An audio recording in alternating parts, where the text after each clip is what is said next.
Hello friends, സാന്ത്വനത്തിലെ പ്രൊമോയിലേക്ക് എല്ലാവർക്കും സ്വാഗതം.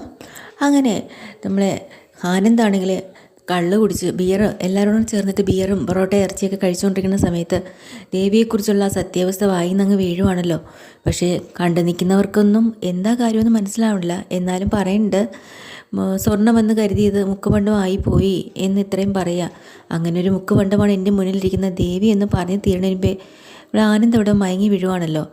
പക്ഷേ ബാക്കി എല്ലാവരുടെയും വിചാരം എന്ന് വെച്ചാൽ ദേവിയുടെ മടിയിൽ കിടക്കാൻ വേണ്ടിയിട്ട് ആനന്ദ് അടവെടുത്ത് നടന്ന. ഇതെല്ലാം കണ്ടിട്ട് ധർമ്മം പറയുന്നുണ്ട്, എടാ നീയൊക്കെ എന്തൊക്കെ കാണിച്ചാലും ശരി തന്നെ, ഞാൻ കല്യാണം കഴിക്കുന്ന പെണ്ണിനെ നിങ്ങളൊക്കെ സ്നേഹിക്കുന്നതിനേക്കാളും നന്നായിട്ട് സ്നേഹിക്കും. ഞാൻ എൻ്റെ ജീവനെ പോലെ സ്നേഹിക്കും. നിങ്ങളുടെയൊക്കെ മുന്നിലൂടെ ഞാൻ കാണിച്ചു തരും ഞാൻ എങ്ങനെയാണ് ഒരു ഭാര്യയെ സ്നേഹിക്കണമെന്ന് എന്നൊക്കെ ഇങ്ങനെ ധർമ്മൻ സ്വപ്നം കാണുകയാണ്. എന്നിട്ട് അവസാനം പറയുന്നുണ്ട്, അല്ല ഇതൊക്കെ നടക്കണമെങ്കിലും കല്യാണം നടക്കണ്ടേ, അതാദ്യം ഒന്ന് നടന്ന് കിട്ടട്ടെ. കാരണം ഏട്ടന്മാർ തീരെ വിശ്വാസം ഇല്ലല്ലോ നമ്മുടെ ധർമ്മന്. ആ ഒരു കാര്യം വെച്ചിട്ടാണ് ഇത് പറയുന്നത്. എന്നാലും എല്ലാവരും ഒരുമിച്ച് ഭക്ഷണം കഴിക്കുകയും ബിയറൊക്കെ കഴിച്ച് അങ്ങ് മതിച്ച് സംസാരിക്കുകയും ഉല്ലസിക്കുകയും ചിരിക്കുകയും ഒക്കെ ചെയ്യണത് ഗോമതിയുടെ കണ്ണിലൊരു വല്ലാത്ത സന്തോഷം തന്നെയാണ്. ഈ ഒരു സന്തോഷം കെട്ടുപോകല്ലേ എന്ന് പ്രാർത്ഥിക്കാനിട്ടോ ദൈവത്തിൻ്റെ മുന്നിൽ ചെന്ന് നിന്നിട്ട് ഭഗവാനോട് വിളിച്ച് അപേക്ഷിക്കുന്നുണ്ട്, ഈശ്വര ധർമ്മൻ്റെ കല്യാണത്തിന് യാതൊരു മുടക്കവും വരുത്തരുത്, നല്ല രീതിയിൽ തന്നെ നടത്തി തരണം. എത്ര കാലം കൊണ്ട് അവൻ്റെ കല്യാണത്തിന് വേണ്ടിയിട്ട് ഞാൻ ഇങ്ങനെ പ്രാർത്ഥിക്കണോ, നീ എന്തേ നടത്തി തരാത്തത് എന്നൊക്കെ ഇങ്ങനെ സ്വയം പ്രാർത്ഥിച്ച് സങ്കടപ്പെടുന്നുണ്ട്. ആ സമയത്ത് കണ്ണൻ അവിടെ വരുന്നുണ്ട് കേട്ടോ. കണ്ണനായിട്ട് അവതരിച്ച് ഒരാളവിടെ വരുന്നുണ്ട്. കാര്യങ്ങളൊക്കെ കൂടെ നിന്ന് മംഗളമായിട്ട് നടത്തി കൊടുക്കുകയും ചെയ്യുകയാണ്. അങ്ങനെ കല്യാണത്തിനുള്ള സംഗീതം കാര്യങ്ങളും ഒക്കെ ആയിട്ട് എല്ലാവരും അടിച്ചു പൊളിച്ച് ഡാൻസും ഒക്കെയാണ്.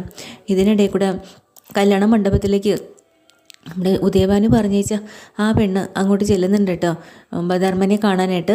അതുപോലെ തലേദിവസം പാർട്ടിക്കാണ് ചെല്ലുന്നത്. പാർട്ടിക്ക് അന്ന് കിട്ടുന്നതെല്ലാം കൊടുക്കാമെന്നല്ലേ പറഞ്ഞിരുന്നത്. അതുപോലെ കൃഷ്ണമംഗലത്തും അവിടെ എല്ലാവരും റെഡിയായിരിക്കുകയാണ്. അതിൻ്റെ കൂടെ അലോക് ശരിക്കും ഒരു കല്യാണ ചെറുക്കനെ പോലെയാണ് ഇറങ്ങി വരുന്നത്. അപ്പോൾ അവിടെ ഇന്ദിരാമയ്ക്കൊരു സംശയം തോന്നുന്നുണ്ട്, നീ എന്താ അലോക ഇങ്ങനെയൊക്കെ ഡ്രസ്സ് ചെയ്തിരിക്കണത്, നീ ആണോ മണവാളൻ? അങ്ങനെയൊന്നും ഇല്ല, ഞാനും ഒരു പെണ്ണിനെ നോക്കി വെച്ചിട്ടുണ്ടെന്നുള്ള രീതിയിൽ സംസാരിക്കുന്നു കേട്ടോ. ആരാടാ അത്? അങ്ങനെ ആരെങ്കിലും ഉണ്ടെങ്കിൽ നീ എന്നോട് പറ, അല്ലെങ്കിൽ എനിക്ക് ഫോട്ടോ എങ്കിലും ഒന്ന് കാണിച്ചു താ എന്നിങ്ങനെ മുത്തശ്ശി അച്ഛമ്മ പറയുക കേട്ടോ. അപ്പോഴാണ് അലോക് വിചാരിക്കുന്നത്, പറയണോ വേണ്ടേ, ആകെ ചമ്മി പെട്ടിങ്ങനെ നിൽക്കുക എന്തോ കണ്ടുപിടിച്ചതുപോലെ.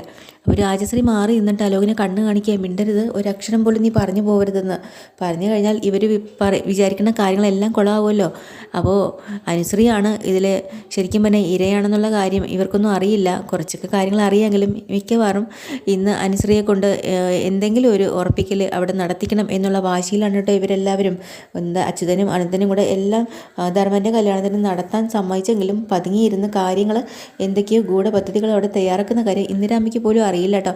ഇതൊക്കെയാണ് ഇന്നത്തെ പ്രൊമോയിൽ കാണിച്ചിരുന്നത്. ഡീറ്റെയിൽഡ് എപ്പിസോഡുമായിട്ട് നാളെ വരാം. ചാനൽ ഇഷ്ടമായ ലൈക്ക് ചെയ്യുക, സബ്സ്ക്രൈബ് ചെയ്യുക. താങ്ക്